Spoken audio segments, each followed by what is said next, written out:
You know how we usually find out about a new music artist? Maybe a friend tells us about it, it's on the radio, somehow it comes into our life. Usually having something to do with being popular, thus the pop charts and getting on the radio, and why anybody that's in music really, even in 2016, wants to get on the radio. Because they know whoever's on the radio is going to be heard mainstream. It's all about mainstream, even if you're a little bit niche. Great example of that would be what? The T-Swift. Taylor Swift started out as a country artist and she got played. Oh yes, she got played on the radio a lot. And then she switched gears and went all pop music. She knew what she had to do. She probably had people in her life to give her some direction, but the ultimate message here is get on the radio, get played. Because if you want people to like your music, you gotta get played. The only way to get played is to play what people want, which is actually why there's probably a formula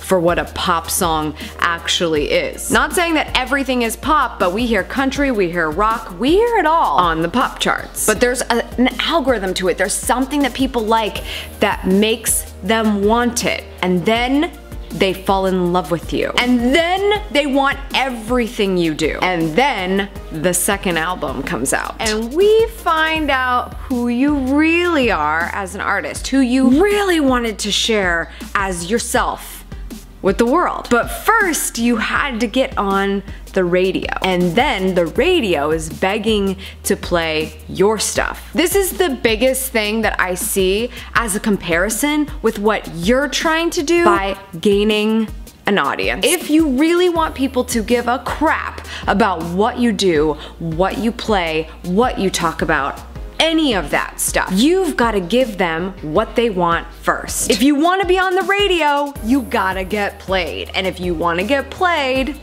you gotta give them what they want. Stop thinking about why people should care about what you're already doing, why it's the bomb diggy, why anything you've got going on is the best, because if they don't know about it, it's never gonna matter. You're gonna keep having that party all by yourself. I don't want that for you. I want you to reach more people with the amazing things that you're doing. But this is strategy. It can't all be your art all the time. You have to compromise with what your people already know and want more of. So how are you gonna get on the radio? I hope you give that some thought today. If you're a video creator and you're thinking, well, I don't really know what people want, so help me out here. I have 1,000 video ideas just for you. Download it. If you can't find a way to get yourself on the figurative video radio, then I don't know what will. All the details are in the description below. That's all for today's socials. Thank you so much for tuning in. I appreciate it as always. See you on the radio.